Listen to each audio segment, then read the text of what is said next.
Qatar का अल उदीद airbase पे American सैनिकों की संख्या बढ़ाकर करीब करीब 50,000 तक करने की बात की जा रही थी। मिड एयर रिफ्यूलिंग टैंकर्स जो एयरक्राफ्ट होते हैं वो भी आ गए हैं, B-2 बॉम्बर्स आ गए हैं, एयरक्राफ्ट कैरियर हॉर्मस की खाड़ी में आया है, साथ में F-35 रेडी हैं और इजराइल का भी F-35 और बाकी विमान और एयर फ्यूल टैंकर्स इस समय बिल्कुल तैयार है। इस समय ट्रंप का एक ट्वीट आया है और ट्रंप के इस ट्वीट के ऊपर चर्चा करनी जरूरी है। इसलिए जरूरी है कि कुछ रिपोर्ट के मुताबिक 2000 से ज्यादा प्रोटेस्टर्स मारे जा चुके हैं, हजारों को गोलियां मारी गई हैं आयतुल्लाह खमनई के द्वारा।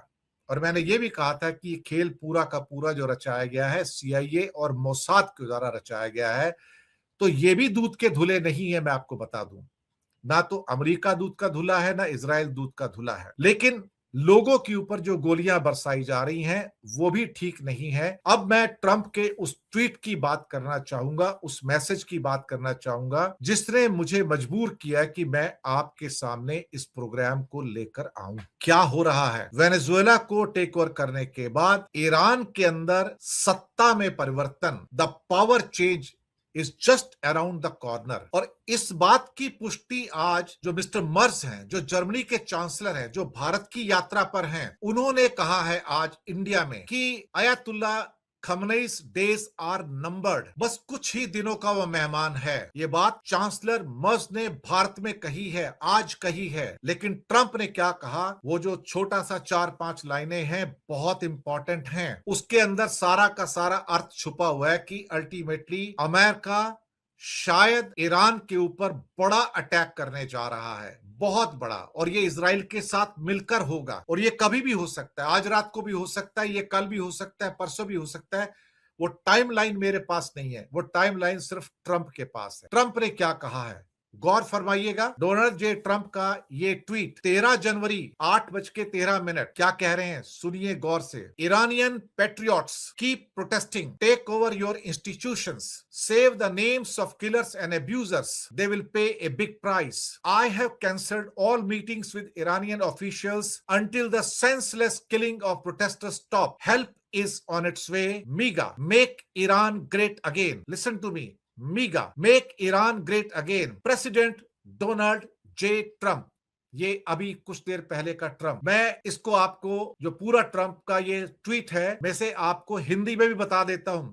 जिनको ये अंग्रेजी में पूरा समझ ना आया हो तो मैं आपको उसका हिंदी अनुवाद पूरा दे देता हूं। क्या कहते हैं, ईरान के देशभक्तों, अपने प्रोटेस्ट जारी रखो, कंटिन्यू रखो, अपनी इंस्टीट्यूशंस पर कब्जा कर लो, अपनी इंस्टीट्यूशंस पर कब्जा कर लो, हत्यारों और अत्याचार करने वालों के नाम संभाल कर रखो, लिख कर रखो। जिन्होंने आपकी हत्या की है, जिन्होंने आप पर अत्याचार किया है, उनके नाम संभाल कर रखो, लिख कर रखो। अब उन्हें इसकी बड़ी कीमत चुकानी पड़ेगी। जब तक प्रोटेस्टर्स की हत्या बंद नहीं हो जाती, मर्डर्स बंद नहीं होते, अब मैं ईरानी ऑफिशियल के साथ कोई मीटिंग नहीं करूंगा। मदद आ रही है, help is on the way. जो वर्ड लिखा है इंग्लिश में, help is on the way, मदद आ रही है, रास्ते में है। और मेक ईरान ग्रेट अगेन, और मैं आ रहा हूं, इंतजार करो, प्रोटेस्ट जारी रखो, यानी कि अपना प्रदर्शन जारी रखो, रोकना नहीं। मैं आ रहा हूं मतलब मेरी फौजें आ गई हैं, वो तैयार खड़ी हैं। ये अपने आप में आप कह सकते हो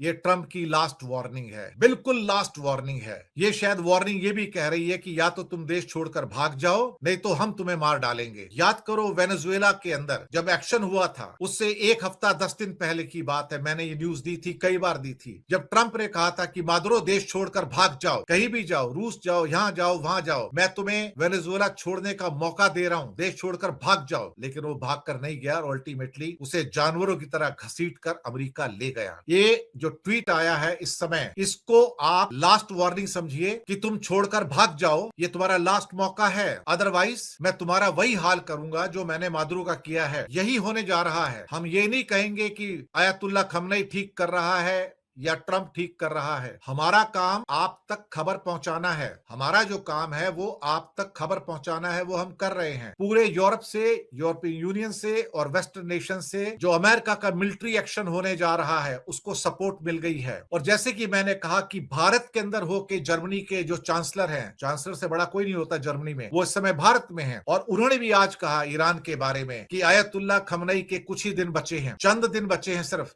ज्यादा नहीं है। लेकिन ये चांसलर मस्त हिंदुस्तान में आके कह सकते हैं, लेकिन भारत की कोई प्रतिक्रिया नहीं है इसके ऊपर। भारत की फिर से एक चुप्पी है और मैं पहले ही कह चुका हूं कि भारत की चुप्पी बहुत चुभने वाली है कि पूरी वर्ल्ड में जो ग्लोबल प्रॉब्लम्स हैं उसको लेके हमारा कोई व्यू पॉइंट नहीं होता है। तो ट्रंप का कहना है प्रदर्शन करते रहो, प्रोटेस्ट करते रहो, मैं आ रहा हूं, मदद आ रही है, help is on the way. ये सबसे इंपॉर्टेंट है। जब ये कहते हैं help is on the way, इसका मतलब है कि उनकी फौजें शायद फाइनल मार्चिंग ऑर्डर के इंतजार में है कि उधर से साइन होगा ट्रंप का और इधर से फौजें चल पड़ेंगी। पता नहीं क्या होने जा रहा है, लेकिन ये जो की डेवलपमेंट अभी कुछ मिनट पहले हुआ है, खासतौर से ये कहना कि ईरानी पैट्रियट्स, ईरान के देशभक्तों, जी हाँ, ये जो शब्द है ये बड़े इंपॉर्टेंट है क्यों कहते हैं ईरानी देशभक्तों अपने प्रोटेस्ट जारी रखो, कंटिन्यू रखो, इंस्टीट्यूशन पर कब्जा कर लो। ये तो प्रोवोक किया जा रहा है, उनको बताया जा रहा है कि हाँ तुम उसको मार दो, इनके नाम नोट करके रखो,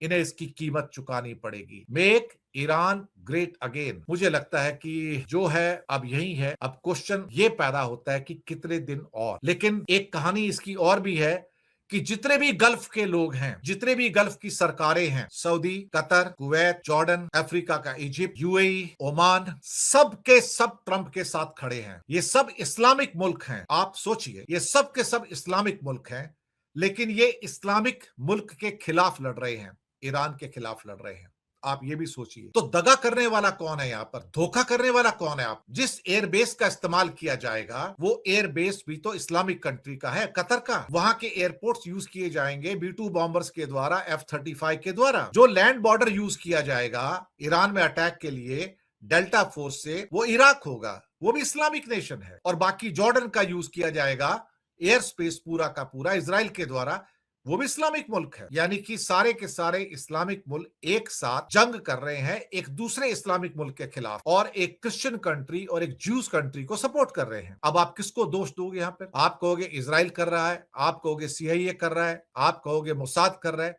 हाँ, वो तो कर रहे हैं, वो तो कर रहे हैं, मैं मानता हूं। लेकिन क्वेश्चन ये पैदा होता है कि ये आपका जो organisation of Islamic country OIC है वो क्या कर रहा है? और उनका जो मुखिया है सऊदी अरेबिया, वो तो अमेरिका के साथ खड़ा है। UAE का नायन साहब उसके साथ खड़ा है। कतर का अमीर अमेरिका के साथ खड़ा है। आप दोष किसको दोगे? अल्टीमेटली ईरान तो बदलने जा रहा है, ईरान बदलेगा। कब बदलेगा मेरे पास तारीख नहीं है। मेरा काम आप तक खबर पहुंचाना है। मेरा जो काम है आप तक खबर पहुंचाना है। मैं खबर पहुंचा रहा हूं कि क्या हो रहा है वहां पर और क्या नहीं होना चाहिए था, वो भी है। कहने को तो वेनेजुएला पे अटैक नहीं होना चाहिए था, लेकिन अटैक हुआ। हमारा काम खबर देना है। सवाल ये पैदा होता है कि क्या किया जाएगा यहाँ? हमें थोड़ा सा इंतजार करना। अमेरिका का एक्शन क्या होता है, किस वक्त होता है, क्या आज रात को होता है या कल होता है या परसों होता है, ये टाइमलाइन मेरे पास नहीं है। ये टाइमलाइन ट्रंप के पास है और उसके जो सोल्जर्स है उसके पास है। जैसे जैसे कुछ होगा, इस समय की ये सबसे बड़ी खबर थी क्योंकि अभी ट्रुथ सोशल के ऊपर ही आया था। अमेरिका ईरान पर हमले की फिराक में है और इसके लिए उसने तैयारी भी शुरू कर दी है, क्योंकि ईरान ने पहले ही कह दिया है कि अगर उसे जरा सा भी एहसास होगा कि उस पर हमला होने वाला है तो वो हमले से पहले ही पलटवार कर देगा। यानी जाहिर सी बात है, अमेरिका अगर ईरान पर हमले की कोशिश करेगा और उनकी जानकारी ईरान तक पहुंच जाएगी तो अमेरिका के हमले होने से पहले ही ईरान अमेरिकी ठिकानों पर हमले शुरू कर देगा और लगे हाथ इजराइल पर भी हमला करेगा। लेकिन अमेरिका ने अपने नागरिकों को तुरंत ईरान छोड़ने के लिए कह दिया है। अपने नागरिकों के लिए सिक्योरिटी अलर्ट जारी कर दिया है, जो बताने के लिए काफी है कि अमेरिका किसी भी वक्त हमला कर सकता है। यही वजह है कि इजराइल भी हाई अलर्ट मोड पर है और ऑस्ट्रेलिया ने भी अपने नागरिकों को तुरंत ईरान छोड़ने के लिए कह दिया है।